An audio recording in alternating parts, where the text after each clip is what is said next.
Assalamualaikum, welcome back to Invest Saham. Pada video ini kita akan update money flow untuk saham big banks dan saham big caps lainnya. Sebelumnya disclaimer on, ini bukan ajakan jual beli saham, so langsung saja kita ke pembahasan. Jadi hari ini IHSG terkoreksi sendirian di saat bursa saham di Asia kompak di zona hijau guys ya. Seperti Kospi Korea, Nikkei Jepang, KLCI Malaysia, Taiwan, dan lainnya itu rata-rata mengalami kenaikan 0,5 sampai 1,5%. Sedangkan IHSG hari ini terkoreksi kembali 0,6% close di 6.471 dengan net sell dari investor asing untuk market reguler itu mencapai 849 miliar ya guys ya. Tentu saja kita melihat bahwa net sell yang dilakukan oleh investor asing ini masih cukup rutin ya dilakukan, terutama di 1 minggu terakhir ini. Dimana kita pun melihat bahwa arus jual saham ini tidak berhenti guys ya, dimana rupiah juga merosot dan menjadi yang terlemah di Asia. Investor asing hengkang 10,15 triliun dikala APBN diumumkan dan rupiah juga terseret. Kita coba cek ya untuk rupiah kita hari ini. Rupiah kita close di 16.376 rupiah per 1 USD dengan koreksi 0,2% ya. Kalau misalkan rupiah kita naik, itu artinya rupiah kita melemah. Nah, kalau misalkan rupiah kita merah turun, itu artinya rupiah kita menguat ya. Jadi teman-teman jangan terbalik ya. Nah, di sini kita melihat ya rupiah kita itu sempat menguat ya ke 16.325 namun kembali melemah ya, bahkan tadi sempat ke 16.400-an. Jadi wajar ya hari ini banyak sekali saham big banks yang diskon kembali terkoreksi, dan kita melihat hari ini IHSG diperberat oleh saham-saham teknologi dan juga keuangan. Oke, jadi kita akan analisa ya untuk saham-saham big banks dan saham big caps lainnya dengan menggunakan fitur chart dan banda detektor dari Stockbit Sekuritas, aplikasi saham andalan yang saya gunakan untuk berinvestasi. Dan jika teman-teman ingin menggunakan fitur-fitur yang lengkap dari Stockbit, silahkan teman-teman mendaftar dengan link yang ada di kolom deskripsi. Oke, jadi kita akan analisa ya untuk saham BBCA ini dengan fitur chart dan banda detektor Stockbit. Hari ini kita melihat ternyata BBCA kembali turun dan terkoreksi 1,7%, close di Rp8.600 per sahamnya. Sebenarnya kebijakan yang menyebabkan ya bursa saham Asia itu juga sempat terkoreksi, yaitu diberlakukannya kenaikan tarif impor oleh Presiden Donald Trump. Per hari ini sebenarnya mulai melemah ya atau memudar ya isu atau sentimennya. Karena kebijakan dari Presiden Donald Trump juga agak sedikit melunak nih, karena keinginan ya dari Presiden Donald Trump adalah untuk The Fed ya kembali bisa pangkas suku bunganya.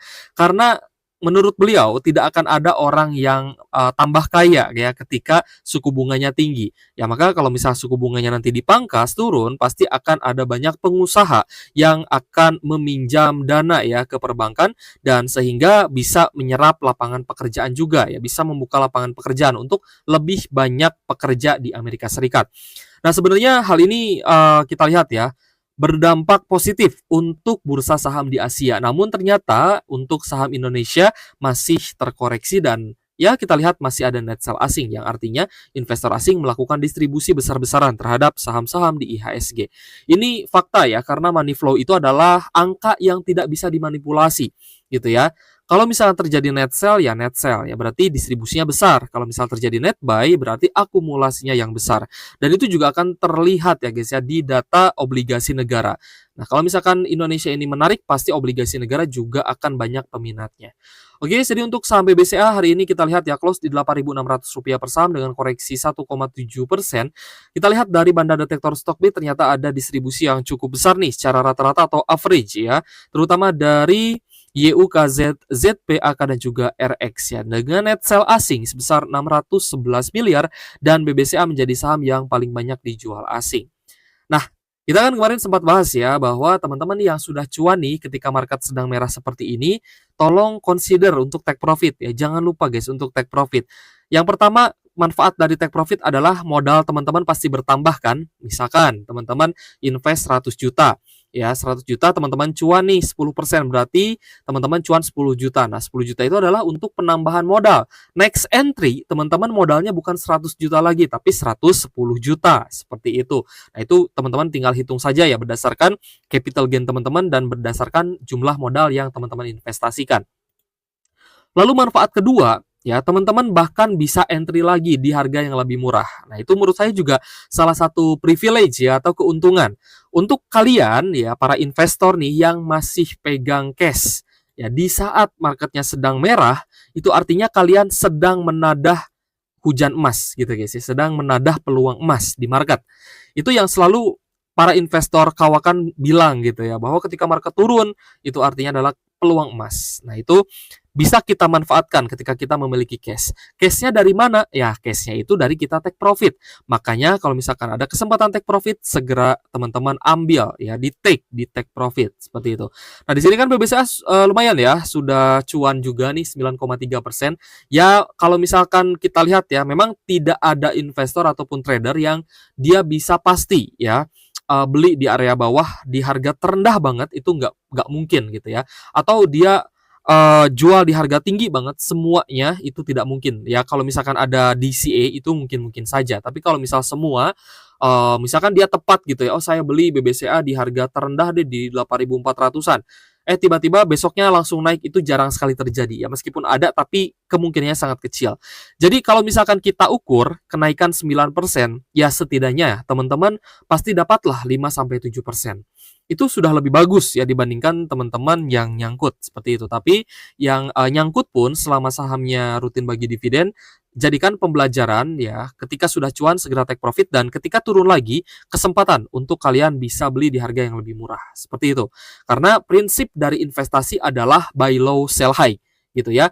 Bukan buy low tidak take profit, naik turun gitu guys ya. Kita tidak tahu apakah di mana kita akan take profit gitu ya.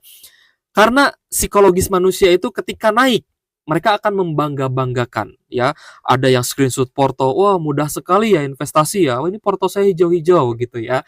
Dia tidak sadar itu waktunya take profit. Dia malah pamer ya tanpa adanya aksi ya untuk ambil profitnya tersebut. Ketika turun, dia BEP ataupun floating loss, baru dia sadar gitu ya. Baru dia sadar, wah ternyata lebih baik kemarin saya take profit ya, daripada hanya di screenshot dipamerkan saja tidak di take profit. Ya cuannya malah hilang gitu ya. Itu cuan yang sudah berlalu gitu ya. Nah, itu yang harus teman-teman sadari gitu ya. Di saham itu tidak ada yang pasti karena all based on probability ya, probabilitas. Semuanya itu adalah based on probabilitas. Jadi teman-teman juga harus rasional. Ketika harga murah, rasional dong kita beli di harga murah. Kalau misalkan harga sudah naik, kita cuan, ya segera take profit, rasional. Ya karena kita sudah cuan, kapan lagi kita take profit di harga tinggi? Seperti itu. Ini pun erat kaitannya ya dengan kata-kata Warren Buffett ya. Be fearful when other are greedy and be greedy when other are fearful ya guys ya. Itu tidak bisa kita samakan ya uang kita dengan Warren Buffett, tapi setidaknya ketika kita sudah cuan, kita take profit, berarti uang yang sudah kita ambil itu bisa kita masuk lagi. Kapan masuk lagi? Ketika marketnya turun dan terkoreksi. Seperti itu ya, semoga mudah dipahami. Karena saya melihat ya banyak sekali influence ya dari luar ya terkait dengan timing the market gitu ya. Time in the market sebenarnya sama saja gitu ya. Hanya saja kita harus pintar memposisikan diri. Kita ini investasi di IHSG guys, di Bursa Indonesia. Yang mana ketika ada market crash, harga saham pasti hancur. Ketika bangkit, harga saham pasti rebound gitu ya. Jadi kalau misalnya harga saham sedang hancur-hancurnya, itu waktunya kita beli. Untuk Bank Mandiri kita lihat hari ini ada koreksi 1,2%, close di Rp4.680 per saham ya, dengan distribusi juga ya. Kita lihat dari average di Bandar Detektor Stockbit, di sini ada big distribution dari BK dan juga ZP ya. Untuk Bank Mandiri hari ini net sell asing 304 miliar. Next, kita bahas saham BBNI ya. Untuk BBNI hari ini juga ada koreksi 2,2%, close di Rp4.330 per saham. Dan kita lihat juga ada distribusi yang cukup besar ya, terutama dari mayoritas investor asing. Ada ZP, BB, BKYU, dan juga TP. Dan kita lihat hari ini BBNI juga ada net sell asing 143,9 miliar.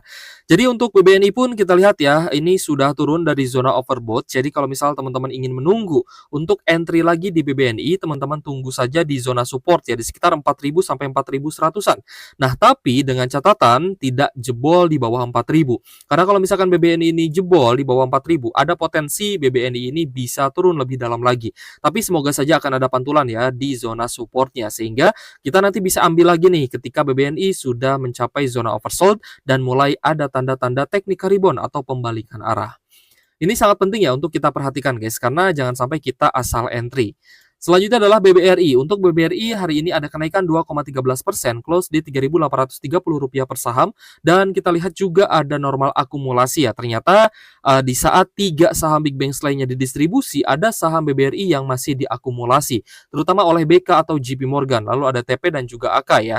Tapi net buy hari ini tidak terlalu besar, hanya 9,5 miliar saja untuk BBRI. Tapi sejauh ini BBRI pun memang sudah overbought guys, atau jenuh beli.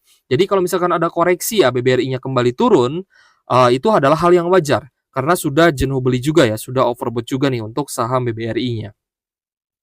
Selanjutnya adalah untuk saham Telkom ya. Untuk Telkom sendiri kita lihat ada distribusi ya hari ini dan close di harga yang sama di Rp2.420 per saham. Namun ada normal distribution terutama dari AK, ZP dan lainnya. Kita lihat juga net sell asing mencapai 29,4 miliar. Jadi Telkom juga sebenarnya masih berkutat di dekat zona support ya. Namun sepertinya untuk laporan keuangan atau LK ya di Q4 ini belum rilis ya guys ya, sehingga nanti kita harus nunggu dulu nih apakah laporan keuangan Telkom pada kuartal 4-nya bagus atau tidak ya. Karena kalau misalkan bagus berarti akan mempengaruhi pembagian dividen ya untuk tahun 2025 ini. Dan kalau misalkan labanya besar, otomatis nanti dividennya pun berpotensi lebih besar lagi. Karena dividen yang akan dibagikan oleh perusahaan-perusahaan BUMN ini ada potensi DPR-nya dinaikkan. Ya, alasannya simpel karena dividennya nanti akan menjadi portfolio Danantara, akan menjadi uang kelolaannya Danantara. Kita lanjut ke saham Adro. Untuk Adro ada kenaikan ya 0,2%, close di Rp1.815 per saham ya. Sepertinya akan cukup sideways di 1.800-an. Ada akumulasi juga hari ini terutama dari KI, BK dan juga XL ya. Namun asingnya net sell ya, ZPAK di sini masih distribusi. Jadi net sell asing mencapai 19,7 miliar guys untuk saham Adro-nya. Nah, jadi gitu guys ya, dalam berinvestasi kita pun harus pintar-pintar ya menempatkan diri kita karena banyak sekali influence dari luar ya yang mungkin ya bisa mempengaruhi teman-teman. Kita berpikir secara logis ya dan rasional dan kita pun menggunakan kaidah investasi yang benar gitu ya. Ketika ada peluang, potensi di market, seharusnya kita ambil, kita entry. Dan ketika kita sudah cuan, kita sudah berhasil melipat gandakan uang kita di investasi, ya kita ambil, kita take profit. Nah, terkadang kalau misal teman-teman sering melihat gitu ya, timing the market, time in the market ini menjadi perdebatan yang tidak ada habisnya. Padahal, ya kalau misalkan teman-teman rasional, ya logis gitu ya, tidak fanatik lah dengan sebuah pendapat gitu ya, maka kalian akan melihat ya bahwa take profit itu sebenarnya menambah modal. Yang kedua adalah menyediakan cash untuk teman-teman beli lagi di harga bawah. Kalau misalkan dia masih bertahan di harga tinggi dan teman-teman sudah take profit ya biarkan saja gitu ya. Kapan kita beli lagi? Ya ketika marketnya turun seperti kondisi saat sekarang. Jadi kalau misalnya bisa dibilang ini adalah kondisi di mana IHSG crash, market crash ya guys ya. Banyak yang turun, banyak yang terdiskon. Ini adalah saat di mana seharusnya kita ambil peluang emasnya gitu ya. Mungkin 1 tahun 2 tahun ke depan marketnya akan rebound lagi ya, di sanalah kita take profit. Jangan sampai teman-teman sudah beli di harga bawah nih, sudah beli di harga murah nih, tapi kalian tidak mau take profit. Alasannya, oh iya karena saya selalu di market gitu ya, saya tidak pernah keluar dari market. Padahal take profit pun ya teman-teman nggak kemana-mana sebenarnya, kita masih di market sebenarnya gitu ya. Jadi jangan sia-siakan peluang cuan di saham atau di bursa saham Indonesia karena kita melihat banyak sekali peluang-peluang kesempatan emas yang sedang terjadi di market ini. Oke guys, jika ada pertanyaan boleh tuliskan saja di kolom komentar ya. Semoga pembahasan kita pada video ini bermanfaat untuk teman-teman. Dan sekali lagi untuk teman-teman yang belum ya mendaftar di Stockbit, silahkan ya teman-teman register di Stockbit dengan link yang ada di kolom deskripsi agar teman-teman juga bisa menggunakan ya fitur-fitur lengkap dari Stockbit. Oke guys, thank you for watching. See you on the next video. Wassalamualaikum warahmatullahi wabarakatuh.